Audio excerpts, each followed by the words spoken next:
Well, here's a little more food for thought. The average American gains 5 pounds from now until the end of January, and it's not that difficult to do. All you have to do is eat an average of 200 calories more per day. An ounce of fudge here, a splash of gravy there, even some pumpkin pie. It all adds up. Well, to get a grip on feasting during the holidays, we are joined by Dr. Mehmet Ozman. And you got your Santa hat on, and we want to first of all thank you for being here at Ebru today, and you're going to help us navigate our way through the holidays right now. Ho, ho, ho. And ding-dongs and ho-hos and all those things. Maybe Hostess closing down isn't such a bad thing. We'll see.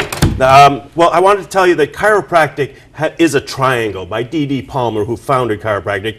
One of them is structure that we've talked about on many segments, but one of them is emotional and mental, but the third triangle is nutrition. Because if your body doesn't have the nutrition, it's hard for the body to run itself. All right, so let's talk about, you're going to the holiday party, but you're going to be splurging a little bit. You don't want to gain that extra 5 pounds, so what should you do? Well, first off, I want to quote Jack LaLanne. Jack LaLanne. He used to say, would you give your dog a cigarette and a bowl of coffee? And my wife says, would you give our cat a bowl of potato chips and some soda? Well, you wouldn't. Well, somebody on the Today Show aptly said, in the 70s, it was fat-free, reduced fat, no fat, and what have we got? More fat people.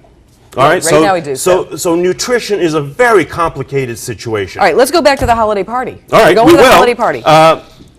Let me talk about this. Okay. Here's a banana, organic, and if I were to give you a banana and I said, Mia, why don't you have a banana? Why, thank you might doctor. say, thank you, doctor, and eat one. Okay. And after you ate that, and this is from, by the way, Paul Zane Pilsner, a billionaire economist that I heard in '04. If I gave you a second one, you'd go, oh, well, thank you very much. That's very nice of you, and maybe eat it. If I gave you a third one, you'd go, Doc, I can't eat anymore.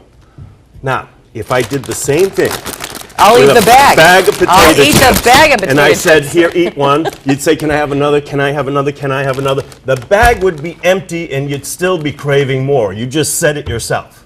Now, what's the difference? Processed food versus natural food. Natural food gives your body the indicators that say, I've had enough. Processed foods are built in a way to have you eat more. Why? Because those companies want you to eat more so they can make more money. So, considering when you go to a party, think about things that are not processed versus things that are. Now, if you're going to eat non-processed foods, this body is not only a vehicle, but it's also an instrument. Use that instrument. Buddhists say be mindful, be present, be conscious, awake.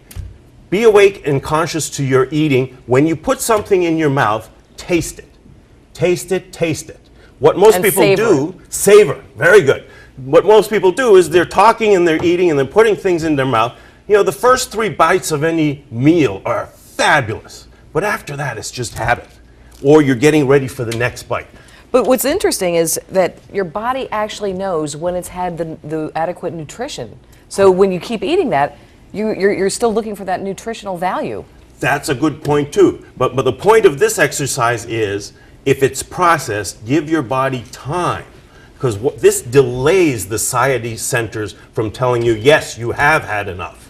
So take your time with the food if it's not unprocessed foods. All right, let's talk a little bit about, again, we're going to that office party. Is it a good idea to maybe have a little bit of something healthy before you go so you don't load up on those empty calories? Most nutritionists would agree that to have a glass of water before you enter these parties, to give you that little full feeling so the body says, well, I may not want some more. And I'm not telling people not to eat during Christmas. This is a wonderful time to be together with people. Again, just be conscious of hand to mouth. You know, the Muslims have Ramadan, where it's a month of fasting. Almost every religion has fasting in it. Why? So that you could be conscious about what you take and put into your mouth and what it feels like. Again, use your body as an instrument and give it time to tell you that you're ready or you're not.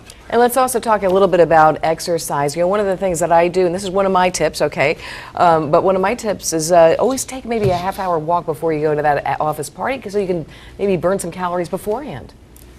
true, and if your body is up in the adrenaline, maybe it won't be requiring some of the calories that you're looking to eat. And one more time I'll say, eat a little bit of everything that you like, just not a lot of everything. Moderation is key. Moderation is key, and one of the best exercises, as you pointed out, is walking. I mean, we weren't made to run so much, even though people do, but we were made to walk and ambulate. Now, there's different things of nutrition that some people say you should eat more basic foods. Some people say you should eat more acid foods. The cholesterol thing, well, Guyton's physiology that all health sciences study say that 80% of your cholesterol your body makes. So only 20% is from your foods. Interesting. So that's very hard to control your cholesterol by your diets. And then you say, well, let's eat some good clean meats. Well, are there any? How many antibiotics have been put into it? Veggies, when it says organic by definition is only a certain percentage of organic, and when it comes through the grocery store, some stores are required to irradiate that food, so it cancels things out. So what I'm telling you is nutrition is a confusing situation, and through the years, I don't think we've really settled it. Well, I guess the best tip for nutrition during the holidays is just to be mindful then of what you eat. Mindful and of each other and of your body and everything else, and of course the spiritual side of Christmas. And I will say that there is an adjustment from chiropractic to be able to reduce appetite. But we'll leave that for another show. All right, we'll have to have you back. You will, All right, after Christmas. Dr. Kent Thank you. Mehmet Ozman, our own Dr. Oz, if you will.